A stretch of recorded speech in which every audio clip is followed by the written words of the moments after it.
This is the sixth and final demonstration for this semester on the technique of correlation. Correlation itself is fairly straightforward when using Excel, so it won't take very long at all to learn that. But we do need to talk about some of the background to correlation and about making associative and causal claims. So we have a little bit more in the way of slides this week than we normally do, looking at types of associations, some of the most common logical fallacies, and then finally reviewing how to interpret correlations, which you will already have encountered in your seminars. So the types of relationships, there are three types of association which in common language are generally referred to as correlation, although strictly speaking they're not the same thing. The first is association, where one variable is associated with, related to, or linked with another variable, whereas correlation, specifically that word, means that it's a linear relationship, so it's a linear association. And covariance means that there is a relationship that the two vary together, but it's not a case of one causing the other, it's that a third thing is causing the variation in both of those. Of course, the relationship can be positive or negative, and that's not a normative claim. That, of course, means that as one goes up, the other goes up, whereas one goes up, the other one goes down. And always, always, always remembering that a correlation does not make a firm causal claim. You are simply noting that two things change together, not making a case for which causes change in the other. You can, however, do that by backing yourself up with other people's findings or applying logic. To take a quick example of correlation, so this is looking at a linear relationship and highlighting, as we already know, that correlation does not equal causation. There are so many funny examples out there, but this one is between chocolate consumption and Nobel laureates. And the correlation is 0.791, which is pretty strong. We can see that Switzerland by far has both the highest chocolate consumption and the highest number of Nobel laureates per 10 million people. But of course, we should always make sure that we note what we really think is behind these trends. So we always need to think logically. Does this association make sense? Why do I expect it? Why does the literature lead me to this hypothesis? So you need to have a firm logical grounding behind your correlation. There are several different possible relationships between associated variables. So it could be a case of X causing Y. So in the case of the chocolate and Nobel laureates, it could be that an increase in chocolate consumption causes an increase in Nobel laureates, but it could also be a case of Y causing X, where having a higher number of Nobel laureates leads to higher levels of chocolate consumption. You can have covariance, which would be that both having Nobel laureates and high chocolate consumption are consequences of the same thing but don't cause each other, like perhaps chocolate consumption is higher in richer countries and those countries are also more likely to have more Nobel Prize winners. It could be that the correlation is purely coincidental and there's no relationship between them. For example, the correlation between people drowning by falling in a pool and the release of Nicolas Cage films. And then you have the classic chicken and egg relationships where X causes Y and Y causes X. in a self-reinforcing relationship, and those of course are the super messy ones that are very hard to sort out what's happening. So some of the logical fallacies are things like guessing the direction of causality backwards, saying that one thing causes the other when actually it's the opposite way round. And also mixing up the actual reasons why things are happening. But to look at a more politics-related example, this is from the book The Spirit Level, which examines a lot of correlations between income inequality and lots of other different indicators to make the argument that countries with higher levels of inequality are worse places to live, looking at rich countries. So what we've got in this chart is income inequality and health and social problems. So this is a combined index of things like early mortality, imprisonment rates, etc. And this research is based on so-called objective indicators. We can see here that the correlation is pretty high. So we're looking at how much visually these dots would form a linear trend. And just looking at this, we think, okay, I could easily draw a line through that, and most of the dots would be very close to, if not actually on, the line. So looking at this scatter plot visually, the numbers that get reported to tell us how far those dots stray from our line are called R. It's called Pearson's R. So in statistics, things get named after whoever invented the technique, which in this case was Pearson. So if you see R equals somewhere like in the Nobel laureate one, that's all it's referring to. So this is just a numerical display of what we were looking at in the scatter plot.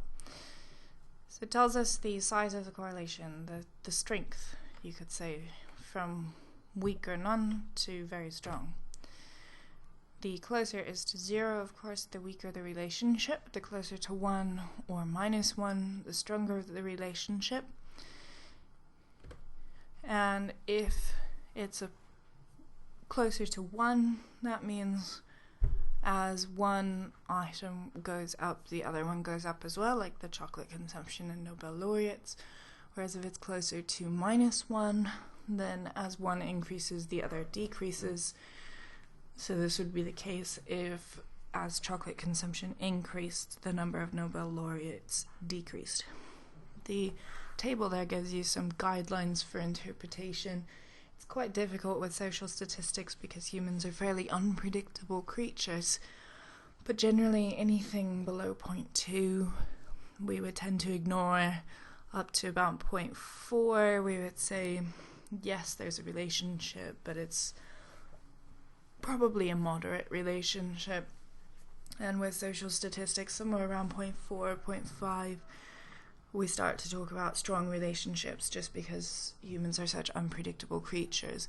Whereas in other fields like natural sciences and economics, they would put that bar much higher and expect it to exceed 8 or even 0.85 on the scale of 0 to 1.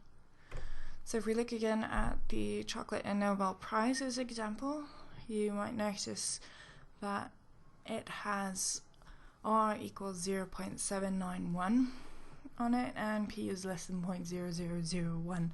So we're very confident that this is actually a trend, which we can also tell when we just look at the chart, that clearly there's a linear relationship here, although logic tells us that one is not actually causing the other.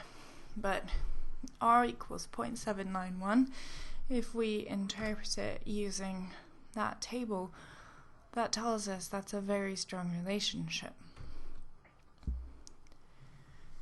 Another piece of research also found that per capita chocolate consumption correlates with good statistical significance with the per capita number of serial murderers in a country. Now, as we mentioned already, we can have different directions of relationships. So we can have an association that is positive and linear, in which case we would talk about a positive correlation. So this example A here is showing a very strong linear relationship. Item B is showing us a negative one. C is showing us what it would look like visually if there's no correlation. So in this case, R is perfectly 0. But this also happens in cases D and E, where visually we can see, well, there is a relationship, but because what we're doing when we calculate correlation is checking for a linear relationship, it will not give us a good reading on those. So do keep that in mind, that if you're surprised there isn't a relationship showing up in your correlation coefficient, it might be because the relationship itself is actually not a straight line. Okay, so we now go on to the Excel content of how to create your correlations. As I said, this is very straightforward. This week we are working with the data for Russia, following the theme of the last couple of weeks' lectures. Make sure that you've downloaded the latest Russia dataset, because I have updated this one and corrected some errors in it.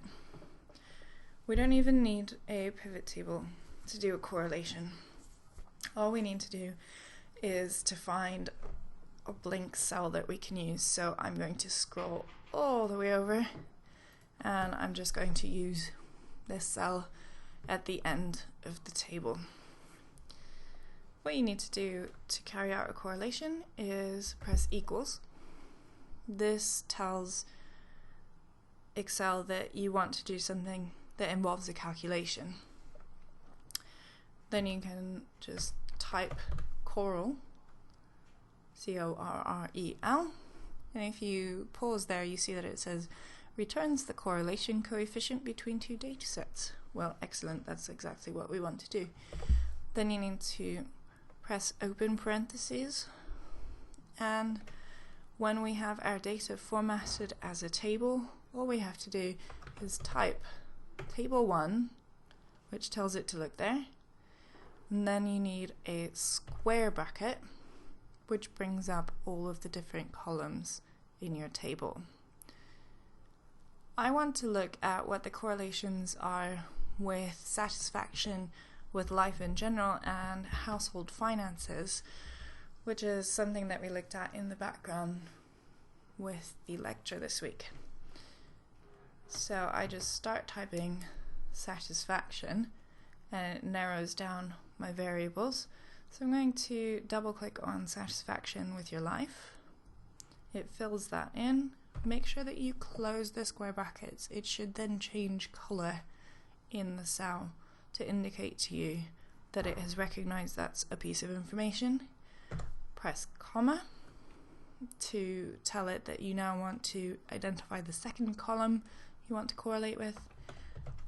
And again, type table 1, open brackets, and let's correlate it with satisfaction with financial situation of households. So again, double click on that title, close brackets, close parentheses. You do have to make sure that you do both, otherwise it won't work, and press enter. Voila, we have a correlation of 0.464. We don't need to worry about producing p-values in Excel, and also they are unnecessary when you're running correlations because they're measuring much the same thing as the correlation coefficient itself. So all we need to do is to interpret that 0.464 that we've received for correlating satisfaction with life with satisfaction with household finances. And we can see that that's a strong relationship as far as social statistics are concerned,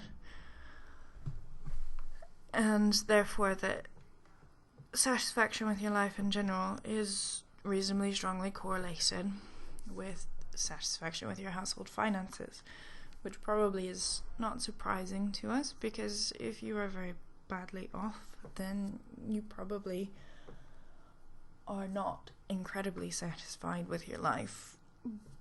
But that does discount a bit the theory that people who've got lots and lots of money are then less satisfied as well. However, we're not looking at this visually, so it could be possible that there's a curvilinear trend in here. Let's look at another correlation. This time, maybe you want to know whether satisfaction with your life varies with age. Now remember that your correlations always need to be with continuous data. Now that means in our Excel spreadsheets, if you scroll across, anything that has words in it is categorical data. Anything that has numbers in it is continuous data. So anything that's got numbers in these cells are the ones that you can use for correlations, and they both have to be continuous variables. So we are going to do equals coral again, open parentheses, table 1, square brackets, and I want satisfaction with your life, and table 1, and I want age. And I specifically don't want age groups. I want the age variable, which is x003. Close your square brackets, close your parentheses, press enter. This time we've got a negative relationship, which is probably what we would expect, that as you get older your life satisfaction decreases. However, it's only 0.174, which would tend to lead to the conclusion that it's not a relationship we can really talk about. So this table, I've just assembled several of the correlates with satisfaction in Russia and several different variables to give you an idea what this would look like if you ran several correlations, which you don't need to do for your report, but if it would be relevant to what you're doing, this is what such a table could look like. And from this table I would conclude that the relationships of note are between satisfaction with life and rating of the current political system. That would be something I would want to highlight, that people who are more satisfied with life are also more satisfied with the current political system. Also that people who are satisfied with their household finances are also more satisfied with the current political system, but of course that relationship is weaker, coming in at 0.244. Then I've got the survey year, so that's looking at trends over time.